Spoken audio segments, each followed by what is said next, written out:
Hi folks, and welcome to the Ace Tanker for the AMX 50 Fache, the Tier 9 French tank destroyer.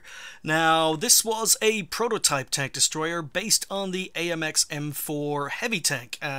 It was a tank project from the late 1940s, and according to various sources, only a couple were built. It was only a prototype, but according to other sources, several were built, and according to even more sources, there were actually several built, actually deployed and used by the French army. So it may have seen service or it may not. It depends on what source you're reading.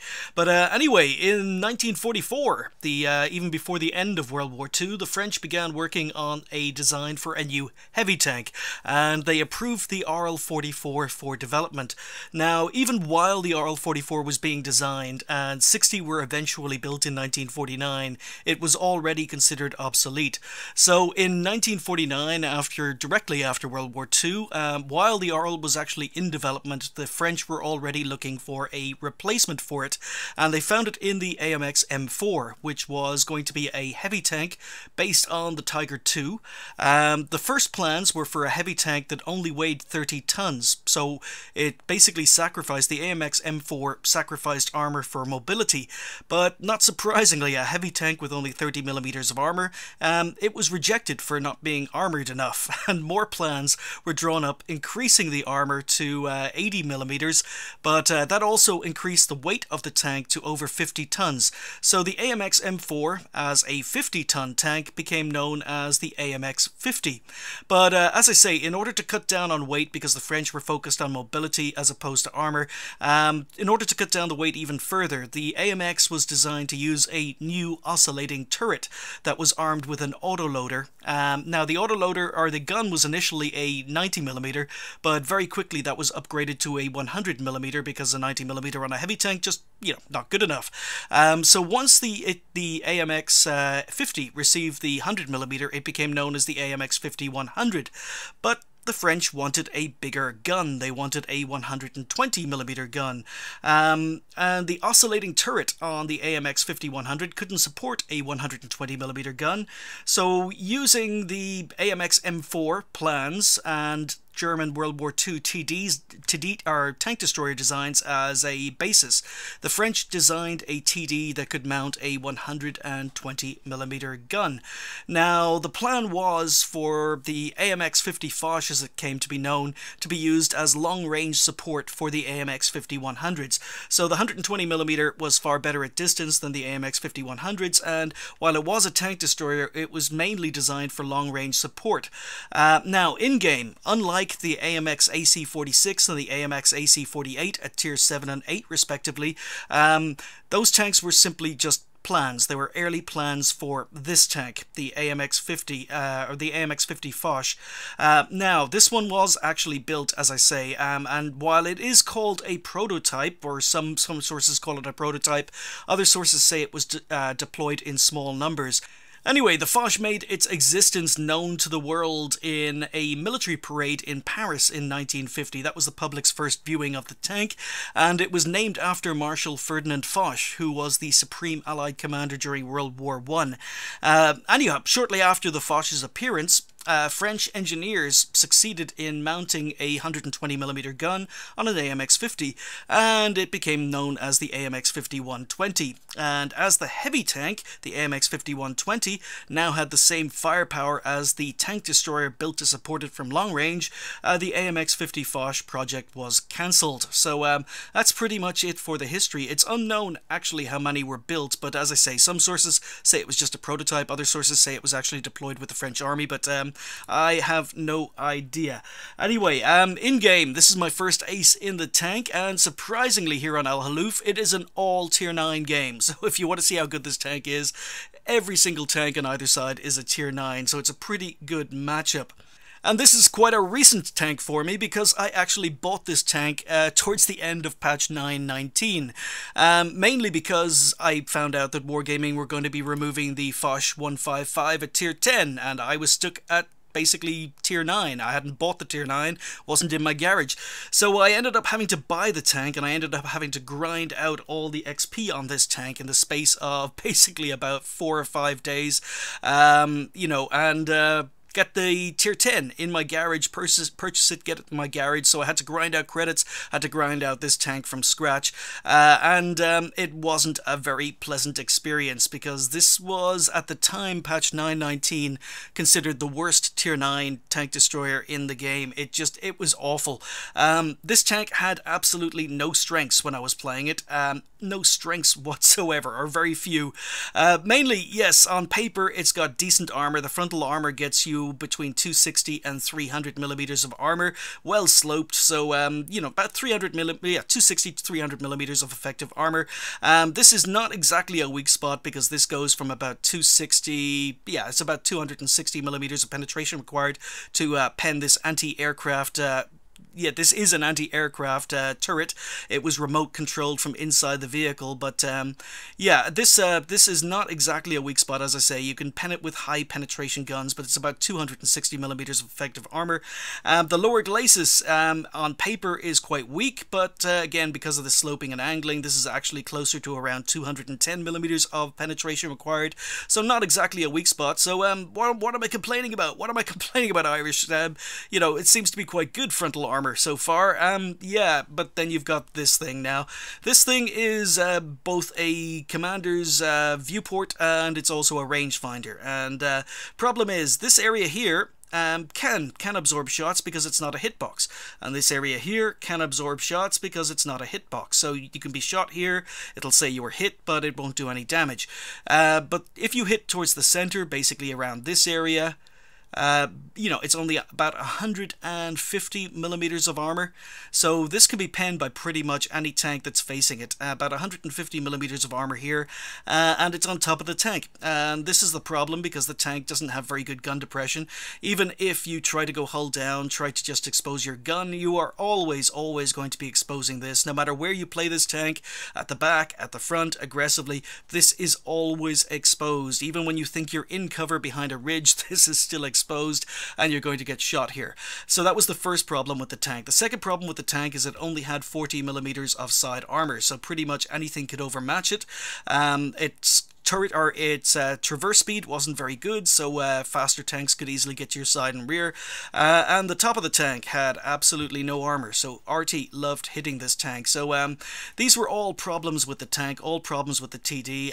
Also, it is based on the M4, the AMX M4 heavy tank, so therefore its camo rating, it's basically a heavy tank without a turret. Its camo rating wasn't very good, so even playing it passively, you're going to be spotted at the back of the map. So so many weak points about this tank, and you had to play it passively because it forgave absolutely no mistakes. But the biggest issue I had with this tank is the fact that it had a reload that was approaching 9 seconds. So you could fire one shot with this 120mm gun. You had 400 alpha damage, which is very poor for a tier 9 TD. You could only fire roughly about one shot every 9 seconds, and that meant you were trading damage. No matter what tanks you were facing, you were trading damage, and enemy tanks could always pen you reliably here. You fire a shot, and they might be able to fire a shot and a half for every one shot you fire. You're trading damage, you don't have that much health, it's a TD, so 1550 might be okay against lower tier tanks, but still, it was always trading damage. And while you're trading damage, don't forget, enemy tanks have the opportunity to track you, get to your side, get to your rear. So trying to play it aggressively, once you were spotted, once you were on the front line, you were basically trading damage, and you didn't have the armor because of this weak spot, you didn't have the hit points to trade damage, and you died very quickly. And for someone who loves playing their TDs aggressively, this was a big problem for me, so I absolutely hated this tank. But in 920, things changed. Yes, I ground out this tank, finished grinding it in 919, hated the experience so much, thought it was the worst tank ever, didn't manage to ace it during my grind, even though I'd unlocked the AMX, the Fache 155 using this tank you know, while I was playing through patch 919. I hated this tank so much, I just couldn't play it again. Even after this tank got a huge amount of buffs in patch 920, I just couldn't face playing it. You know, how much better could this tank be with the buffs? Because I hated it so much first time round. So I figured, you know, I'm just going to take a break from the game. I'm going to take a break from this tank. I can't bear to stand to look at it. I hated this tank so much. But as I say, it did get buffs in 920. And the changes between when I was playing it and grinding it in patch 9.19 and when it got upgraded to 9.20 turned it from a tank I absolutely hated to a tank I absolutely love. Those buffs were incredible, and it begins with this gun, because one of the issues with the Fache in 9.19 was that you traded hit points, you traded damage, everything could hit your weak spots, and you fired one shot. You could see here you fired one shot and you had a 9-second or just under a 9-second reload, so you did 400 damage roughly every 9 seconds, and lots of guns could do as much damage, had a quicker reload, and you were just basically trading hit points, trading damage, and it meant that the tank wasn't a lot of fun to play aggressively. What changed was the DPM was decreased, so that seems to be a nerf. However, it was given an autoloader with a clip size of 4. You still had the same penetration, you still had the same damage, but you had an autoloader. Now the reload time, not amazing, but it's good enough, and the rate of fire, again, is slightly better than it was when it had the single shot gun, but the intra-clip reload means that you are firing off a shot every 2.4 seconds. So that means you could empty your clip. You could fire 4 shots in about 7.5 or just under 7.5 seconds. So you could fire 4 shots now, or you can fire 4 shots now in the same time it took you to basically fire 2 shots quicker. You can fire basically 4 shots quicker than you can with the 2 shots in the original Fache. So you can do 1600 damage in 7.5 seconds compared to basically 800 damage in about 9 seconds in the original Fache. So you can trade damage much more efficiently, you can trade damage a lot quicker, and you can basically one-clip lower tier tanks or damaged higher tier tanks as long as they've got less than 1600 hit points, and you can pen every single shot. So this has suddenly turned into a tank that basically couldn't really be played aggressively because it had hit points, it had terrible camo rating, its traverse speed wasn't very good, and its rate of fire wasn't very good for the alpha damage it did at tier 9. So it's turned it into a bit of a monster. You've also got more ammunition with more potential damage, so big buff for the gun, huge big buff for the gun. And when you're playing this tank aggressively, this gun has suddenly made this tank playable and made this tank enjoyable. I really wasn't looking forward to getting back into this tank, but after the buffs it is a joy to play. And it didn't stop there, because basically the gun handling has been improved. Okay, the accuracy was nerfed, the aim time was nerfed from the original, so the accuracy isn't quite as good, aim time isn't quite as good. However, the soft stats for shooting on the move during tank traverse were all improved, so got a slight buff, slight nerf, slight buff there. Slight nerf, as I say, in the DPM, but basically the improvement regarding the gun is just the alpha damage, the clip size. It doesn't matter. This accuracy and this aim time really doesn't matter when you're shooting things in the face and playing this tank aggressively, which is the way I like it. The mobility, absolutely nothing changed, but another big buff for the tank was its armor, because the hull armor went from 70 on the side to, or went from 40 on the side to 70 on the side. So it was originally closer to 70 when this tank was in the game, but I wasn't playing it, and then it received huge nerfs. The side armor was nerfed down to 40. Now it's been buffed back up to 70. So now it means that you can't be overmatched by 122mm guns, which was a big problem in the past. You couldn't side scrape or angle at all in this tank, and if you did, you know, enemy tanks could just pen your side no matter what angle you were at. But now you've still got that big weak spot on top of the tank, but you've got 70mm of side armor, which means that you can basically, while you're on a reload and you're under pressure, you can angle the tank slightly, and there's much more chance of bouncing shots by angling than there was in the past. So some big improvements. The only strength this tank had in patch 9.19 was its speed. You know, the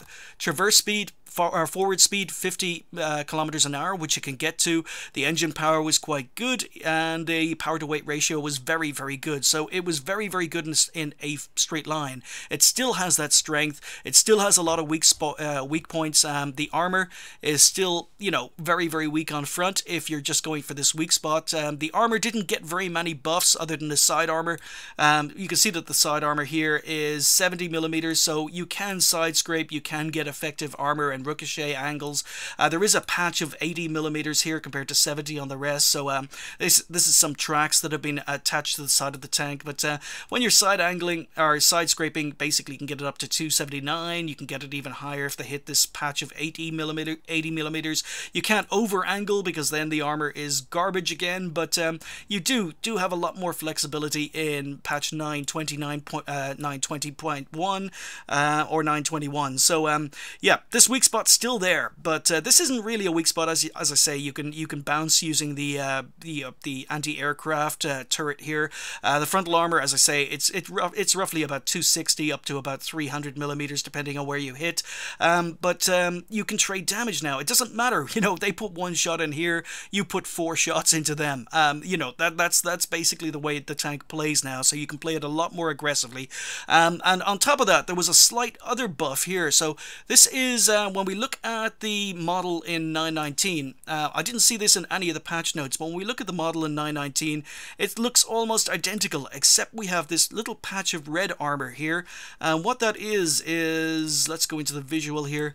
What this is it's a little raised armor, or it's raised armor around the viewport here. So essentially this is kind of a weak spot. It's not very weak, but it's kind of a weak spot. If you got higher tier tanks shooting at you, you know, and they missed this, they could possibly hit this and go in. You know, so that was a weak spot in 919. But when we go back to the current patch 921, you can see that that's missing. So it's there, and now it's not there. So that raised armor, even though it's still technically visual on the tank, it's still visually there, it doesn't seem to be registering as a hitbox anymore. So what we've got is much more effective armor if people sort of don't hit this with an inaccurate shot. They did have a chance of penning here, but that chance is now gone because the effective armor is over 500 in exactly the same spot. So don't know whether that was an intentional buff, but you know, it's nice to see it anyway, and I didn't see it in any of the patch notes. So essentially, it's still got problems. The Fache still has problems. It's still got this horrible weak spot on top, which means you can't go hull down, you can't use its gun depression, and enemy tanks are just going to be able to hit you here all day long. You know, even at distance, they're going to be able to hit you, and it's quite hard to hide because it's quite big. So yeah, getting your gun on target in any situation means that more than likely this is going to be exposed, or part of it's going to be exposed, but it's still got that problem. It's still got, you know, pretty poor camo rating for tier 9, but other than that, it is a much better tank. So the gun is much better. You can finally use its speed, you can finally play it aggressively, and yeah, the side armor means that the armor is much more effective. But anyway, as I say, I hated this tank when I ground through it, and I really didn't play it since then. And you know, while there was I did log in, and I did decide, oh hell, I'm going to have to ace this tank sometime, so I decided to hop back into it to try it out with the autoloader, and my goodness, what a difference it makes. So as I say, we're here on El Haloof. It's an all tier 9 game, and we are going to go. So you could play it aggressively, or you could play it passively. So in the past, playing it aggressively basically meant you died. You know, most of the time you're going to die in this tank playing it in the past aggressively. But now with this gun, you've got opportunities to play this thing aggressively. So you can get up to your 50 kilometers an hour top speed. You can keep up with your mediums. You can wolf pack with them, and you know, it doesn't matter if you're trading damage or hit points anymore, because for every 400 damage someone does to you, you're going to be doing 1600 damage to them. Probably quicker than they can fire their second shot. So we're going to advance with the mediums. We're going to push up, and we're going to play it aggressively, just like I like playing my TDs. But you know, if you're a more passive player, you can still play this tank passively. As I say, the penetration is good enough to play it passively. The accuracy may not be as good as it used to be, but it's still pretty good. So 257mm of penetration, 400 damage. Premium ammo gets you up to 325 and 400 damage. But you can see how aggressively I'm going to be pushing up here. So I'm keeping my weak spot around this mound. I'm just going to push up, set up here with my autoloader, and I'm ready to unload 1600 damage on someone if they decide to poke. So ideally what you want to do is track someone as they poke and get a shot in. But yeah, I can't believe when I was grinding through this tank, my plan was to sell it and move the crew into tier 10. But having played it now with the autoloader, now it's a tank that suits me. It's a tank that I can play aggressively. And as a result, then I've decided to keep it. So here we go. Okay, lower glacis on the Conqueror. And I didn't want to risk a second shot there. The E50 is keeping well angled. So one shot in now. I'm a little bit tunnel visioned, or I'm going to be a little bit tunnel visioned here because there's a WZ-111 about to cross and I don't see him. I'm focused on this E50 poking and I don't see the 111 crossing, and as a result, yeah, I've just noticed, and I'm a little bit disappointed with myself. I was so tunnel visioned I didn't look at the mini-map, but this guy looks as if he's going to poke, and I've got 3 shots. Now in the past, bang, we get 1 shot in. Now in the past he'd poke again, but he can't do that anymore because I've got an autoloader. There is the difference. I'd be able to fire 1 shot, I'd have to fall back and retreat. But now you can put 2 shots in, get a very, very nice 4 or not, or was that, yeah, that was about 850 damage on the WZ because of the autoloader. It's just, it made such a difference to this tank. He doesn't want to poke that corner anymore. Our T49's gone aggressive, so I'm just on a reload. You've got about a 30-31 second reload on this tank, keeping an eye behind because enemy lights and mediums are pushing up the 9-0 lines, but we've got plenty of TDs who are being played passively, sitting at the back of the map. Got a Skoda T50 who's decided to camp spawn. Yeah, so anyway, they're there, not too worried. We can move up. Oh, Conqueror is here again. Is he going to poke? Is anyone going to poke? But yeah, I'm enjoying this tank so much now. Oh, bad shot on the E75, but we're going to track him, do damage. And he put 1 shot bounce. We can do another 419 damage. And the final shot. We track him again, but it fails to pen. But yeah, a very, very nice 700 damage, or 750 damage on the E75. Tracked in place. I get the assistance damage. So, yeah, with 2 clips, we're up to 2k damage and 1000 assistance damage. So, on a reload again. And, yes, I'm liking this tank so much. Again, keeping an eye on the minimap, keeping an eye on the tanks behind me, but they don't seem to be a threat. T-54's lost a lot of his health. So, now we can push forward, we can be a little bit more aggressive. T-49 is using his gun depression. I don't have very good gun depression, but look at this Tortoise. Tortoise, best DPM in the game. But I've got an autoloader, and what you're going to see here is just how effective the autoloader is. So, first shot, get it shot in, do 400 damage, miss the second shot. Next shot in, do 395. Next shot in. Where's your DPM, Mr. Tortoise? Where is your DPM? So, yeah, there we go. That is what this gun does. I mean, you can now sit in front of enemy tanks. I did bounce a shot there, so if tanks don't know where they're, where to shoot you, or they hit you at a bad angle, you can bounce. But we're on a reload and I'm eyeing up all these heavies around the corner. I'm keeping an eye on that Type 4 heavy and I'm thinking he's going to be my next victim, but there is a WZ-111 FT down here and I really don't want to get shot in the rear or the side by this guy because he's got a very big gun. So okay, he's still there. Okay, he's fired, so we can swing down. Maybe try and get a couple of shots into... Oh, no, he's reversed. Okay, alright, he's reversed. And that means that now I can go deal with the heavies. Maybe I could have been a little bit more decisive there, but he's fallen back because he's lost hit points. I can move up behind the heavies. Type 4 heavy, just being hit by RT. So 1 shot into his tracks. Another shot into his tracks. A 3rd shot into his tracks. That's 1200 damage. And someone kills him just as we fire a 4th shot. So, 1200 damage on a Type 4 heavy, and there we go. I mean, this is what this gun now does. So before, you could do 400 damage in roughly about the same time as it takes you to do 1600 damage now. And you can play the tank aggressively. So I'm going to ignore the tanks that are around the corner. Going to go up, see if we can finish off this 111, and there are 2 RT in play, so maybe we can finish those guys off. Almost on a reload, relocating during reload so I can get into position. Can't get... gun depression. Oh, hit his gun mantlet. That was a bad shot by me, but we take him out. He bounces because it is very, very hard to aim accurately at this weak spot.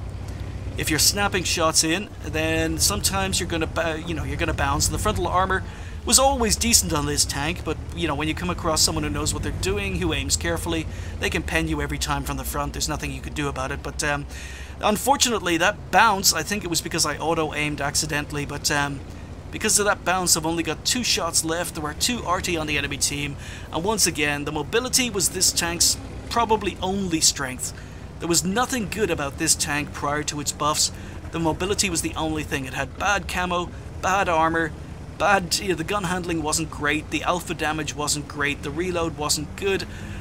So yeah, the mobility in a straight line was about the only thing that was really good about this tank in the past, and now it's pretty much it's a playable tank. Things like the camo rating doesn't matter. Okay. Oh, someone took out the enemy RT. All right, so only 2 shots left. M53, 55 just takes damage. We can, yep, poke the ridge, take him out, take our time, and there we go. 3 kills in this tank. So, yeah, it still has problems. It still has bad camo. It still has the weak spot on top, but a lot of the problems have been removed, and that autoloader just completely changed the tank, and the additional side armor means that you can bounce a lot more, have potential of bouncing a lot more by angling after firing. So yeah, I'm really enjoying it. I went from absolutely hating this tank, and this tank being considered one of the worst tier 9 TDs in the game, to absolutely loving this tank, and I think this is one of the best tier 9s, at least TDs in the game.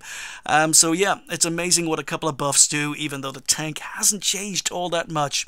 So having failed to ace it on its initial grind to the Fache 155, I finally popped into it again once it got buffed. And it's amazing. Now it's gone from a tank I dislike to a tank I love, and we picked up an ace for that. We picked up high caliber, and I get to play the tank aggressively. I get to play the TD aggressively, and that's all I ask from my TDs. So yeah, I'm enjoying this a lot. And as I say, it went from a tank I was planning to sell, take the crew out of, move them into the tier 10, to a tank I've decided to keep. I'm just enjoying it. So we did 5k damage in that game, so may not be amazing for a TD, but when you consider that all of that damage was damage I did myself, none of it was shared. It was me playing on the front line, me playing aggressively, me spotting my own targets, so I didn't have to share my XP or credits with anyone. We only managed to pick up 3 kills, but we finished with 1351, fired 19 and hit 17, so a couple of unfortunate bounces. Missed one at close range on the Tortoise as well, because the accuracy has been nerfed slightly, but when you're at close range it really doesn't matter that much. We spotted 2, damaged 8, destroyed 3, 1627 assistance damage, and we finished up with 48,000 credits in 8 tier 9. First game of the day, because I decided to hop into the tank, you know, and I really wasn't, I don't know, I really wasn't expecting much. I thought, okay, autoloader, but it's still got all its problems. Yeah, the autoloader makes such a big difference. So we finished up with 6,000 XP overall with a premium account. So yeah, Fache 50, or AMX 50 Fache, I'm keeping this tank. I'm definitely keeping this tank. It is amazing what the new gun does for it. It turns it into, from the worst tier 9 TD into the one, yeah, probably the tier 9 TD I enjoy playing most. Yeah, so really enjoying it, and I was so excited, as I say, to, you know, decide to keep this tank, that I'm going to keep the crew in it, which meant that the tier 10 that I had unlocked, the AMX 50B, I'd never played. I needed a brand new crew for it, and well, I guess that's going to be a story for another day. Thanks for watching. I'll see you next time.